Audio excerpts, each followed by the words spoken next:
नमस्कार प्रेक्षकांनो, ठरलं तर मग या मालिकेच्या येणाऱ्या भागामध्ये जबरदस्त असा ट्विस्ट येणार आहे.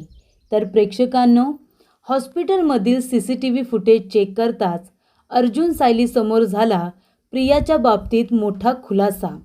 त्याचबरोबर प्रेक्षकांनो, अर्जुन सायलीला प्रियावरती संशय येताच अर्जुनने खूपच हुशारीने प्रिया आणि प्रतिमाची DNA टेस्ट केलेली असते.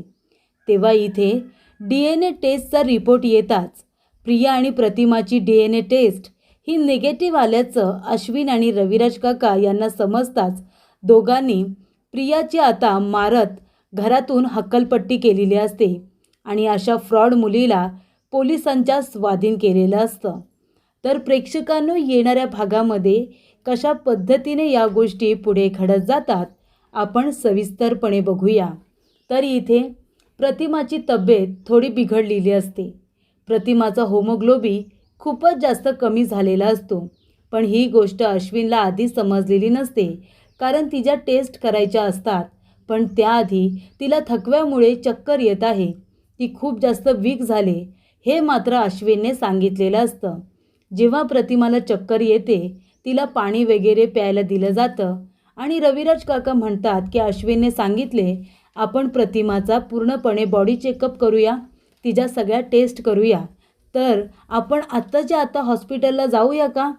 प्रतिमा म्हणते, अहो असं काय करताय, सणासुदीचे दिवस आहेत आणि आज होळी आहे, आजच कुठे हॉस्पिटलला नेताय टेस्ट करायला, ते चांगलं नसतं, मी बरी आहे.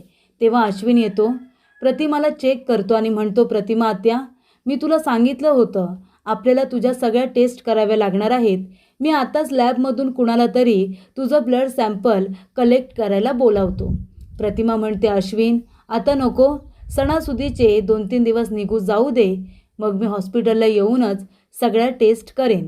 तेव्हा अश्विन म्हणतो, नक्की, पण आता तोपर्यंत तू फक्त आराम करायचा आहे, तू बाकी काहीही करायचं नाही असं ठरलेलं असतं. तेव्हा इथे प्रतिमा आराम करत असते. घरामध्ये होळी असल्यामुळे सगळी कामं अगदी व्यवस्थितरित्या सुरू असतात. विमल, सायली, कल्पना सगळेजण आपापली कामं करत असतात. एका बाजूला सचिन नेहमीप्रमाणे अस्मिताला मूर्ख बनवत असतो, कारण त्याला साक्षीला भेटायला जायचं असतं आणि त्यामुळे तो जात असताना इथे आता अस्मिताचं ATM घेऊन गेलेला असतो. त्याला पैशांची गरज असते आणि अस्मिताला त्याने सांगितलेलं असतं की होळीच्या दिवशी मी तुझ्यासाठी खरेदी केलेला ड्रेस तू घालायचा आहे, माझ्या चॉईसचा. अस्मिताला खूप आनंद होतो. ती म्हणते, कशाला माझ्यासाठी ड्रेस, खरंच नको, माझ्याकडे आहेत ना. तेव्हा सचिन म्हणतो, असू दे ना, मी तुला प्रेमाने आणणार आहे, तर तू घाल ना तो नवीन ड्रेस. तेव्हा अस्मिता म्हणते, बरं बाबा ठीक आहे. आणि तेव्हा सचिन म्हणतो, पण तुला तर माझी परिस्थिती माहिती आहे ना, माझ्याकडे तर पैसेच नाही आहेत. तेव्हा इथे असं काही तो नाटक करतो. अस्मिताला बिचारीला फारच वाईट वाटतं. ती लगेचच आपली पर्स घेते आणि पर्समधून ATM त्याच्या हातात देते आणि म्हणते, तुला हवे तेवढे पैसे घे आणि अजिबात माझे पैसे वापरत असताना मनामध्ये गिल्ट आणू नकोस, कारण का शेवटीला मी तुझी बायको आहे, जे माझं आहे ते तुझंही आहे ना सचिन. सचिन म्हणतो, अगदी बरोबर. आणि त्यानंतर तो तिच्यासाठी ड्रेस आणायला म्हणून बाहेर जातो, पण तो भेटायला गेलेला असतो साक्षी शिखरेला आणि इथे अस्मिता मात्र त्याच्यासोबत असण्यानेच पूर्णपणे सुखावलेली असते, आनंदी असते. तर इथे अर्जुन आणि चैतन्य दोघेजण साक्षी शिखरेचा पाठलाग करण्यासाठी, तिच्यावरती लक्ष ठेवण्यासाठी बंगल्याच्या बाहेर गेलेले असतात आणि तिथे आता लक्ष ठेवून असतात. आजूबाजूच्या लोकांना फोटो दाखवतात, तिची विचारणा करतात की तुम्ही साक्षी शिखरेला बघितलंत का? सगळेजण नाहीच असं म्हणतात. तेव्हा अर्जुन म्हणत असतो, चैतन्य, एक गोष्ट मला कळत नाही आहे, साक्षी एवढे दिवस इथे राहते तरीसुद्धा कुणाला काहीच कसं कळलं नाही, याचा अर्थ साक्षी दुसरीकडे कुठेतरी राहत असेल का? तेव्हा चैतन्य म्हणतो, अर्जुन, महिपत शिखरे एवढा मोठा माणूस आहे, त्याचा काय एकच बंगला किंवा 2च बंगले असणार आहेत का? अरे त्याचे काही फ्लॅट असतील, त्याचे दुसरीकडे घरं असतील आणि म्हणून मला वाटतं साक्षी शिखरे दुसरीकडे कुठेतरी लपून बसली असेल. तेव्हा अर्जुन म्हणतो, ठीक आहे ना, काही हरकत नाही, एक ना एक दिवस साक्षी शिखरे आपल्याला सापडेलच. पण आता आपण घरी जाऊया, आपण इथे सकाळपासून लक्ष ठेवून आहोत. त्यामुळे घरी गेल्याशिवाय आपल्याला आता जेवायला मिळणार नाही. आणि महत्त्वाची गोष्ट म्हणजे आपल्यावरती सायली चिडेल, कारण संध्याकाळी होळीची तयारी करायची आहे, कार्यक्रम आहे ना घरी. तेव्हा चैतन्य अर्जुन दोघेजण घरी येतात. तेव्हा सायली सांगते की प्रतिमाची तब्येत ठीक नाही आहे. तेव्हा अर्जुन जातो आणि प्रतिमाची विचारपूस करत असतो. तेव्हा इथे आता सायली म्हणत असते की प्रिया, तुला इथे आता नैवेद्यासाठी पुरणपोळी बनवायची आहे ना. तू एक काम कर, मी पुरणपोळ्या बाकीच्या बनवलेल्या आहेत, तुलासुद्धा पुरणपोळी बनवायची आहे, तू सुद्धा बनव. मी तुझ्यासाठी पुरण वगैरे ठेवलेलं आहे. मी आता तयार व्हायला जाते. तेव्हा प्रिया म्हणते, हो ठीक आहे ना, मी सुद्धा छान पुरणपोळ्या बनवते, नैवेद्यासाठी त्याच पुरणपोळ्या दाखवल्या जातील. तेव्हा सायली म्हणते ठीक आहे. सगळेजण आपापल्या रूममध्ये तयार होत असतात आणि इथे आता प्रतिमाची तब्येत ठीक नसते, ती पाणी पिण्यासाठी बाहेर आलेली असते. तेव्हा आता प्रिया म्हणते की मला तर पुरणपोळ्या बनवताच येत नाही. पुरण इथे पोळीमध्ये घातल्यानंतर पोळी तर माझी फुटायला लागते, मला पुरणपोळी लाटतासुद्धा येत नाही, काय करू मी. तेव्हा इथे प्रतिमा आल्यानंतर प्रिया तिच्याजवळ जाते आणि म्हणते, आई चल इकडे ये, मला पुरणपोळ्या लाटून दे बरं, गप्पपणे लाटून द्या. तेव्हा प्रतिमा म्हणते, तन्वी हात सोड माझा. अगं तुला जर पुरणपोळी बनवताच येत नाही तर तू नाटकं का करतेस गं, काय गरज होती तुला नाटके करायची. तेव्हा प्रिया म्हणते, जास्त बोलू नकोस कळलं ना, हे चांगुलपणा दाखवते ना तेवढा पुऱ्या आहे. तिथे त्या पूर्णाजीने मला गौऱ्या थापायला लावल्या, ते शेणात मला हात घालायला लावला, तरीसुद्धा हे सगळं मी केलं ना. त्याने तुमचं पोट भरत नाही आहे का. मग तुझ्या मुलीला थोडीशी मदत केलीस पुरणपोळी बनवण्यासाठी, तर काय बिघडलं गं, चल मला पुरणपोळी बनवून दे चल. तेव्हा प्रतिमा म्हणते, तन्वी हात सोड माझा, माझी तब्येत ठीक नाही आहे, मला बरं वाटत नाही. तेव्हा प्रिया म्हणते, तुला एकदा सांगून कळत नाही का, अगं 4-5 तर पोळ्या करायच्या आहेत ना, बाकीच्या सगळ्या त्या सायलीने केल्यात, बरं झालं. आता तू ह्या पटापट करून दे बरं मला. आणि सांगायचं नाही कुणाला, एकालासुद्धा सांगायचं नाही की पुरणपोळ्या तू केल्यास म्हणून. आता कोण इथे येण्याच्या आधी पटापट ह्या पुरणपोळ्या मला लाटून दे चल. तेव्हा इथे प्रतिमाची तब्येत ठीक नसतानासुद्धा इथे आता प्रिया खूपच जास्त आक्रमक झालेली असते. तिचा हात तिने घट्ट पकडून ठेवलेला असतो आणि सोडायला काही तयार नसते. प्रतिमा तिला घाबरते आणि पुरणपोळ्या इथे लाटायला सुरुवात करते. तेव्हा इथे प्रतिमाने केलेली पुरणपोळी आणि सायलीने केलेली पुरणपोळी ह्या दोन्हीसुद्धा सारख्याच दिसत असतात. कुठली सायलीची आणि कुठली प्रतिमाची हे कळतसुद्धा नसतं. आणि तेव्हा इथे प्रतिमाने आता पटापट त्या 4-5 पोळ्या करून ठेवलेल्या असतात. आणि प्रिया म्हणते की जा तिथे जाऊन बस आता आणि हात धुवून घे, कुणालाच कळता कामा नये की पुरणपोळ्या तू बनवल्यास म्हणून, मीच बनवल्यात असंच सांगायचं पूर्णाजीला, नाहीतर पुन्हा ती लेक्चर देईल ना मला की मला सायलीसारख्या पुरणपोळ्या येतच नाही म्हणून. तेव्हा इथे आता प्रतिमा जाऊन बसलेली असते. तेव्हा सगळेजण तयार होऊन आलेले असतात. सायली म्हणते, प्रतिमा आत्या बरं वाटते ना तुम्हाला, तुम्हाला मी लिंबू सरबत करून देऊ का प्यायला. तेव्हा इथे प्रतिमा म्हणते चालेल. तेव्हा सायली आता लिंबू सरबत करते आणि प्रतिमाला नेऊन देते. तेव्हा प्रतिमाच्या हाताला इथे आता पुरण लागलेलं असतं आणि ते सायलीला दिसलेलं असतं. तेव्हा पूर्णाजी म्हणते, सायली अगं नैवेद्यासाठी पुरणपोळ्या तयार आहेत का. तेव्हा सायली म्हणते, हो पूर्णाजी, तुम्ही सांगितल्याप्रमाणे मी सुद्धा पुरणपोळ्या केल्यात आणि प्रिया तुझ्यासुद्धा झाल्यात ना गं. तेव्हा प्रिया म्हणते, हो पूर्णाजी, हा बघ ना मी कशा केल्यात पुरणपोळ्या. तेव्हा आता प्रिया तिने केलेल्या पुरणपोळ्या दाखवते. पूर्णाजी म्हणते की ही पुरणपोळी तू केली आहेस की सायलीने. तेव्हा प्रिया म्हणते, नाही गं मीच केल्यात, बघ ना सायलीने पुरणपोळ्या केलेल्या बाजूलाच आहेत. तेव्हा इथे पूर्णाजी म्हणते, ही पुरणपोळी एकतर अशी सायली तरी करते नाहीतर प्रतिमा, या तुला अशा जमूच शकत नाही. प्रिया म्हणते, बघ आता इतक्या मेहनतीने पुरणपोळ्या केल्यात तरीसुद्धा तुझा विश्वास बसत नाही आहे. तेव्हा इथे सायली म्हणते, प्रिया खरं बोलतेस का की प्रतिमा आत्यांकडून करून घेतल्यास पुरणपोळ्या. तेव्हा प्रिया म्हणते, नाही गं सायली, हवं तर विचार तू आईला, आई तू बघितलंस ना मीच पुरणपोळ्या केल्यात की नाही. तेव्हा इथे प्रतिमा घाबरते आणि म्हणते, हो हो तिनेच केल्यास सायली. तेव्हा इथे सायलीला कळलेलं असतं की प्रिया खोटं बोलते आणि प्रतिमा आत्यासुद्धा खोटंच बोलत आहेत. तेव्हा सगळेजण म्हणतात, बरं चला आता होळिका दहन करायचं आहे, चला लवकर. तेव्हा इथे आता सायलीच्या हातून व्यवस्थित पूजा केली जाते, नैवेद्य दाखवला जातो आणि इथे पूजा वगैरे झाल्यानंतर होळिका दहन केली जाते आणि सगळेजण पाया पडत असतात. सगळे वाईट विचार, अहंकार सगळं काही होळिकामध्ये आता जळून खाक करायचं असतं. सगळेजण गोल फिरतात आणि इथे आपल्या मनातल्या इच्छा आता सांगत असतात आणि जो तो आशीर्वाद घेत असतो, पाया पडत असतो. तेव्हा प्रतिमा आता इथे पाया पडत असताना होळीमध्ये जळणारं लाकूड तिच्या अंगावरती पडणारच असतं. तेवढ्यातच इथे आता सायली पुढे येते. प्रतिमाला बाजूला करून त्या लाकडाला हाताने बाजूला करते. तेव्हा सायलीच्या हाताला चटका बसलेला असतो. पण पुन्हा एकदा तिने आपल्या आईसाठी मुलीचं कर्तव्य केलेलं असतं. हाताला चटका बसूनही ती प्रतिमाला वाचवते. तेव्हा इथे प्रतिमाला सायलीचं खूप कौतुक वाटतं. पण त्यानंतर प्रेक्षकांनो, प्रतिमाला चक्कर आलेली असते आणि ती खाली पडून बेशुद्ध झालेली असते. तेव्हा इथे अर्जुन, रविराज सगळेजण प्रतिमाला उचलतात. अश्विन म्हणतो, चला आत्ताच्या आता हॉस्पिटलमध्ये घेऊन जावं लागेल. कारण का, प्रतिमा आत्याची तब्येत खूपच जास्त बिघडलेली आहे. तिला दुपारपर्यंत चक्कर येत होती, पण आता ती बेशुद्ध झाली. तेव्हा तिला हॉस्पिटलमध्ये नेलं जातं. तिच्या सगळ्या आता रिपोर्ट्स केले जातात, ब्लड टेस्ट केले जातात. तेव्हा ब्लड टेस्ट केल्यानंतर अश्विनने रिपोर्ट चेक केलेले असतात. अश्विन म्हणतो, रविराज काका, मी तुला म्हणालो होतो ना, प्रतिमा आत्या खूप जास्त वीक झाली. तिचा होमोग्लोबिन झपाट्याने कमी झालेला आहे.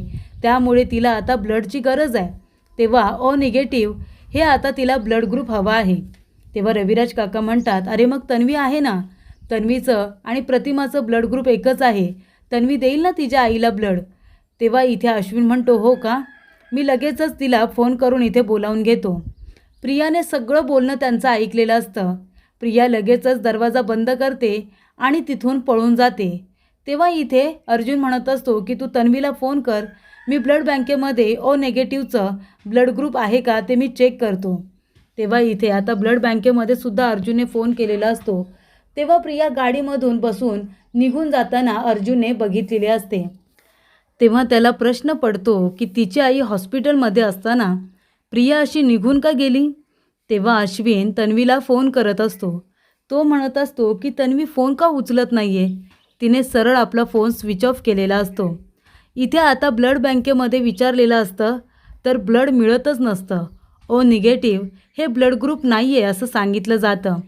तेव्हा इथे सायली म्हणत असते, मागच्या वेळेला मला जेव्हा ब्लडची गरज होती तेव्हा प्रतिमा आत्याने मला ब्लड दिलं होतं. त्यानंतर जेव्हा त्यांना गरज होती तेव्हा मी ब्लड दिलं होतं. मला असं वाटतं की प्रतिमा आत्यांना मी ब्लड दिलं तर चालेल का. तेव्हा अश्विन म्हणत असतो की नक्कीच चालेल, पण आधी आपण चेक करूया की तुझं ब्लड ग्रुप ह्या वेळेला मॅच होणार आहे ना, ते देण्यासाठी योग्य आहे का हे बघायला हवं.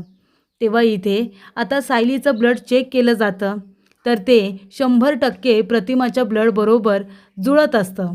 तेव्हा इथे आता सायलीने 1 पिशवी काय 2 पिशव्या रक्त इथे आपल्या आईला दिलेलं असतं आणि तेव्हा इथे प्रतिमाला ब्लड दिल्यानंतर प्रतिमा हळूहळू शुद्धीवरती येत असते. तिला बरं वाटत असतं. तेव्हा इथे सायलीला खूप आनंद होतो की प्रतिमाची तब्येत सुधारलेली असते. तेव्हा अश्विन म्हणत असतो की तुला सायली वहिनीने ब्लड दिले. अश्विन म्हणतो की तन्वी कुठे गेली काय माहिती. तेव्हा इथे अर्जुन सायलीला म्हणत असतो की सायली, मी प्रियाला गाडीतून इथून निघून जाताना बघितलं. तेव्हा सायली म्हणते, पण ती अशी अचानक निघून का गेली असेल. तिला आपल्या आईबद्दल प्रेम, ममता, माया काहीच नाही आहे. तेव्हा इथे अर्जुन म्हणतो, मला तर असं वाटतंय की तन्वीने आपलं बोलणं ऐकलं, तिला ब्लड द्यायला लागेल म्हणूनच ती इथून पळून गेली. सायली म्हणते, असं का करेल ती. अर्जुन म्हणतो, सांगतो ना, आपण ह्या CCTV कॅमेरा आहे ना चेक करूया, ह्याचं फुटेज आपण चेक करूया, प्रिया पळून जाताना आपल्याला दिसेल.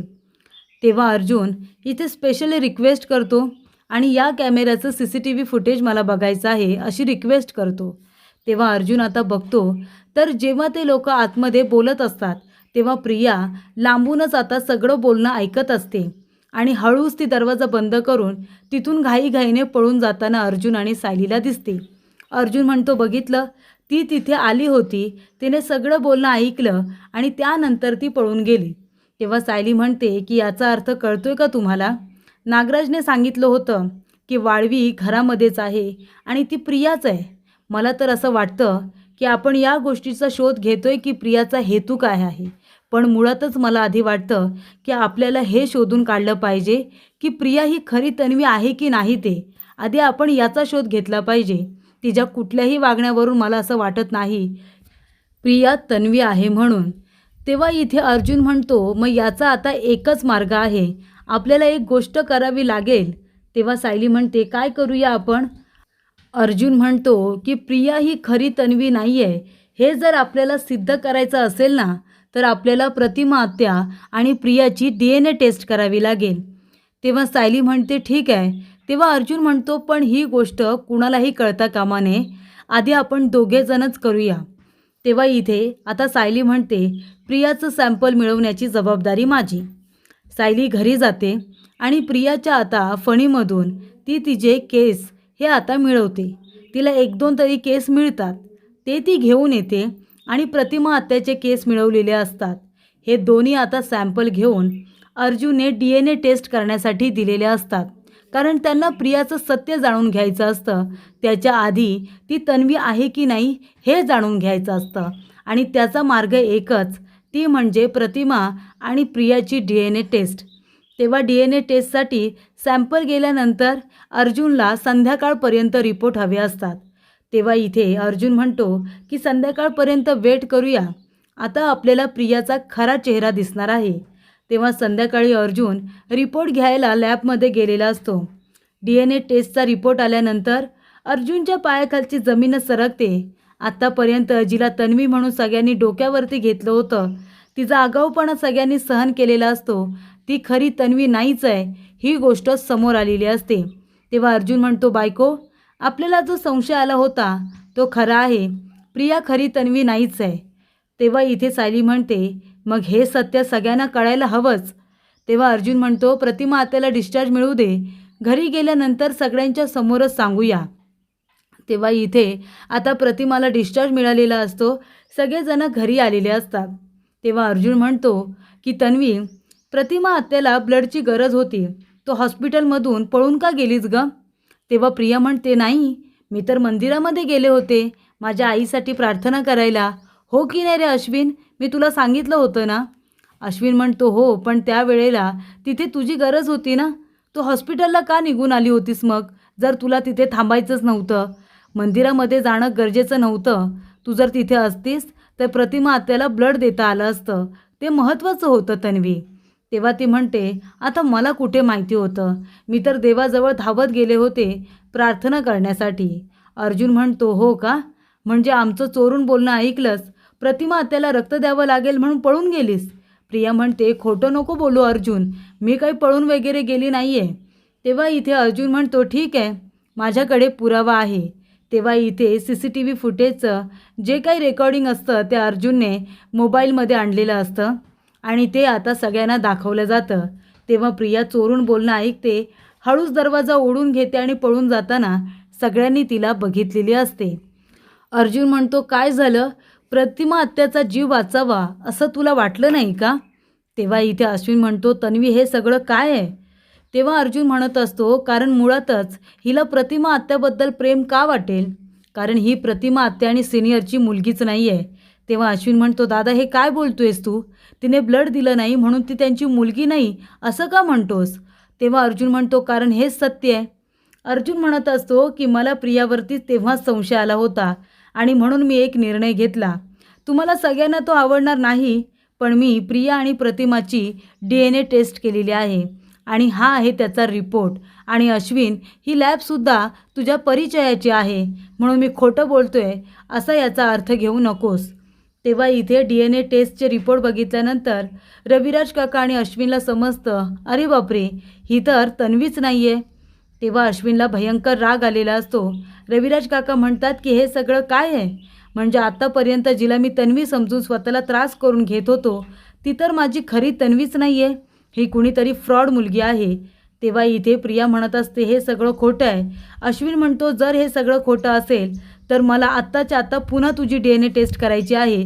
करू मी? सांग ना, आहे का तुझ्याकडे उत्तर?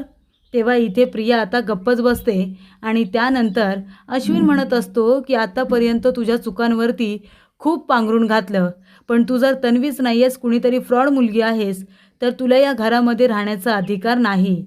अश्विन इन्स्पेक्टर सावंतांना फोन करायला सांगतो आणि लगेचच प्रियाला इथून घेऊन जायला सांगतो.